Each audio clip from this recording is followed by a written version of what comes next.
warahmatullahi wabarakatuh. Selamat pagi anak-anakku semua. Insya Allah dalam keadaan sehat.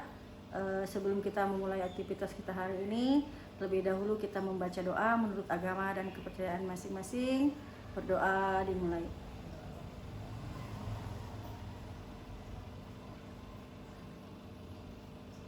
Selesai. Baiklah anak-anakku, kita mulai materi hari ini dengan bab 12 ya, tentang mengonsumsi makanan yang halal dan menjauhi makanan yang haram.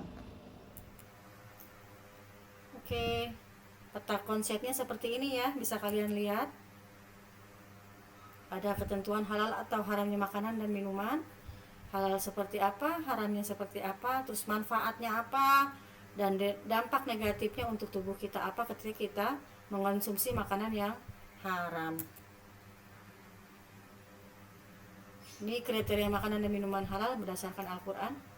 Kita lanjutkan.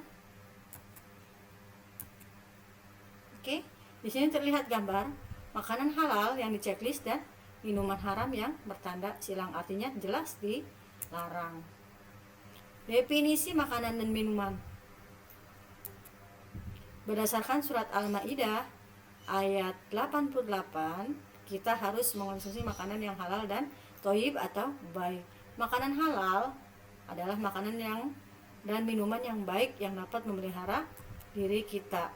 Makanan baik apa saja yang dianggap dan oleh jiwa sebagai yang baik.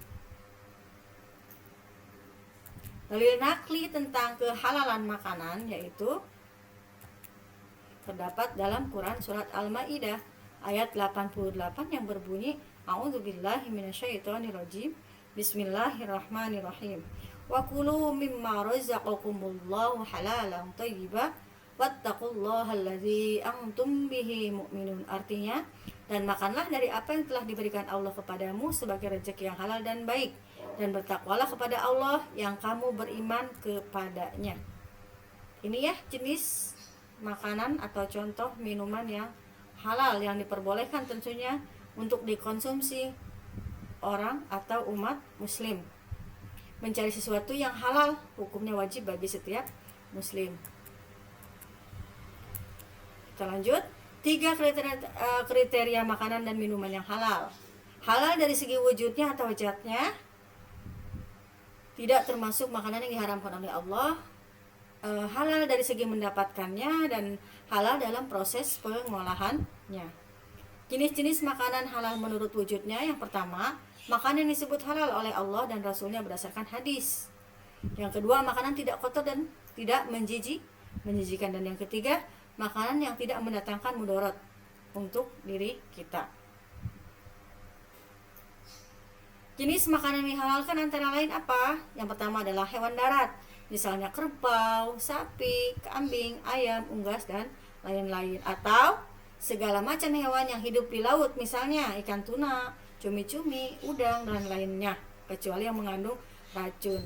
Dan segala jenis buah-buahan dan biji-bijian yang tidak membahayakan kesehatan tubuh kita. Misalnya apa? Ada durian, ada semangka, ada buah-buahan yang lain tentunya yang mengandung vitamin untuk tubuh kita. Atau susu ya. Minuman yang halal dalam Islam adalah air yang bersih dan tidak bercampur dengan barang yang najis dan membawa mudarat atau bahaya. Minuman yang diharamkan akan membahayakan kesehatan jasmani dan rohani kita, dan kita wajib mengonsumsi makanan dan minuman yang halal, bersih, dan thayyib atau baik. Minuman halal dapat berasal dari produksi pabrik, misalnya apa? Air mineral dalam kemasan, sirup, susu kaleng, dan sebagainya. Manfaatnya apa? Manfaat mengonsumsi minuman halal, yang pertama, pasti dan jelas menyehatkan badan dan terpelihara diri kita dari penyakit. Yang kedua, mendapatkan ridho Allah dan diterimanya amal baik kita, dan kita digolongkan dalam orang-orang yang berakhlak mulia. Makanan dan minuman yang haram. Yang pertama, sebab-sebab diharapkannya tadi, yang pertama apa?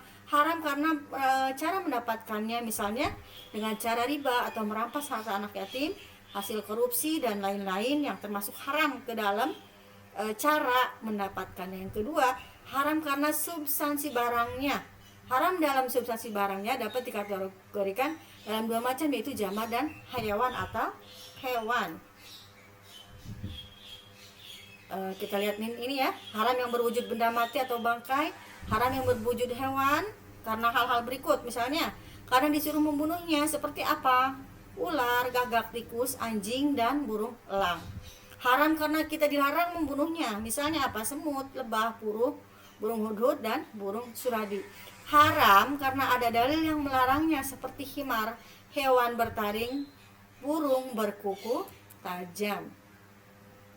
Kalau yang seterusnya adalah minuman haram, yaitu minuman yang telah diharamkan, baik karena memabukkan atau merusak akal. Minuman yang memabukkan tetap haram dikonsumsi baik sedikit maupun banyak dengan alasan apapun. Jenis minuman yang diharamkan seperti tuak, bir, dan semua minuman yang jelas memabukkan untuk kita. Sedangkan minuman yang haram dikelompokkan menjadi apa? 1. Segala jenis minuman yang memabukkan. Yang kedua, minuman yang terkena najis. Yang ketiga, susu dari hewan yang haram dimakan. Dan segala minuman halal yang kemudian diproses menjadi minuman yang memabukkan, seperti yang diubah menjadi minuman keras. Bagaimana cara kita menghindari makanan dan minuman yang diharamkan? Yang pertama, jelas dalil nakli, Allah Subhanahu wa taala mengharamkan sesuatu pasti ada hikmahnya untuk kita, yaitu untuk menghindarkan kita dari segala sesuatu yang membahayakan jiwa raga kita. Yang kedua, tentunya umat muslim yang taat harus patuh dan tunduk dengan peraturan Allah Subhanahu wa taala. Yang ketiga, setiap muslim wajib menghindarkan makanan yang haram. Karena bahayanya apa? Bahaya mengonsumsi minuman haram merupakan perbuatan dosa, sudah pasti. Dan yang kedua, membahayakan keselamatan jasmani dan rohani.